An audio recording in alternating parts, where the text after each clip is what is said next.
As I know, my brother and I said we would not be doing, well, I said I would not be doing any paranormal stuff. Just so happens we're going for a hike in the woods in North Smithfield that might have paranormal stuff. We did see something kind of awkward over here. We saw this like little kid like running around with a hockey mask asking for help.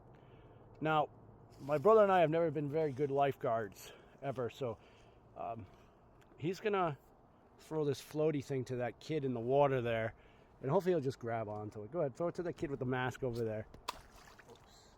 Yeah, I think he's still drowning. Hold on a second. I'll help him. You hold this. I'll help him the way you show me to help him, all right? See what we can find. Got a nice big rock. Yep, we're going to find that rock. Hold on. Watch 101. Sinking in the mud 102. I was not going to surf that Jeep, though. No, imagine that Jeep stuck in there now.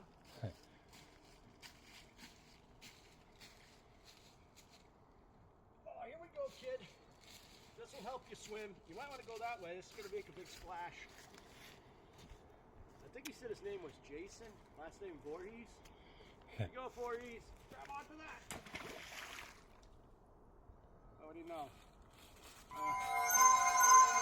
You didn't throw that as much farther as I did. No, I think Jason sunk. I think it's time to go. We saw nothing. All right, guys. We saw nothing. Did I leave my beating stick over there? I did. I got to go back over to where Jason is and get my beating stick so he doesn't use it against me. All right, guys. We are, we'll record. We're not going to go live until we get up there, but we will record some stuff up in this village.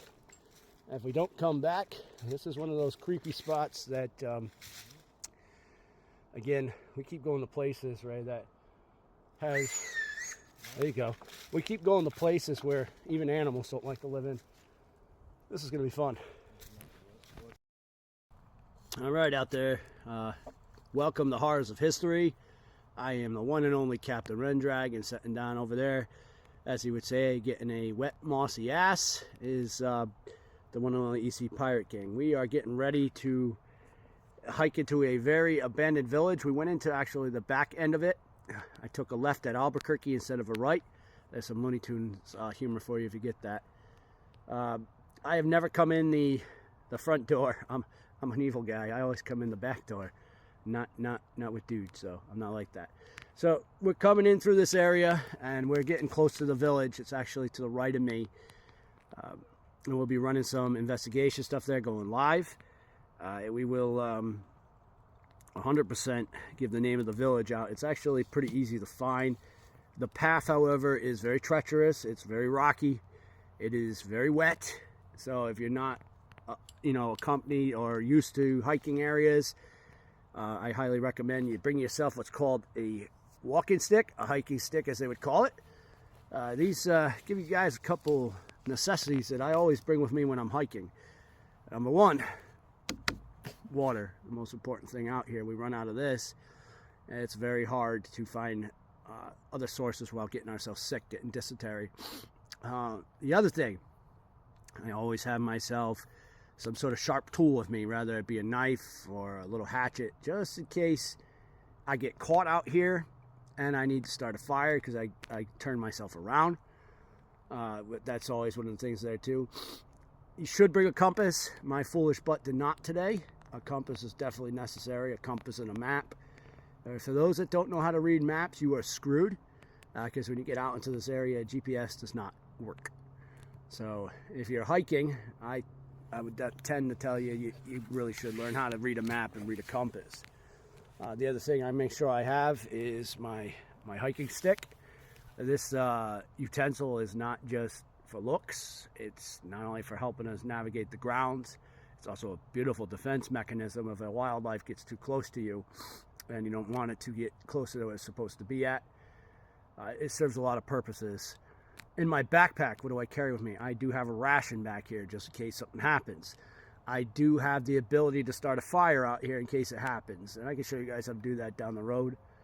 And also I have string on me, and by string I mean the very easiest way for you guys to have string. Make sure you have the proper walking gear too, the boots. Your boots have a very great source of string right at them. So if you ever need that rope or string, it's right down there. You can carry extra if you want, but I try not to weigh myself down. My backpack right now is probably at about 50 pounds.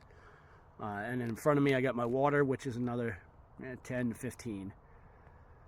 So I make myself very well balanced out when going through here. It actually helps with the hike. So when you guys are doing there. The other thing, the last thing you probably should bring with you is a source of light. You get caught out here and it gets dark. Sometimes it happens. Make sure you have a flashlight with you. All right, so Captain Rendrag over and out. I'm going to have some water, and we're going to head out to the other part. It looks like you see Pirate King is getting ready to fall asleep on that rockway, and he's going to be like that old man Winkles there, sitting there, growing his beard even grayer and longer as some guy comes by the path. All right, guys. We only got like 2 hours, I think, until I get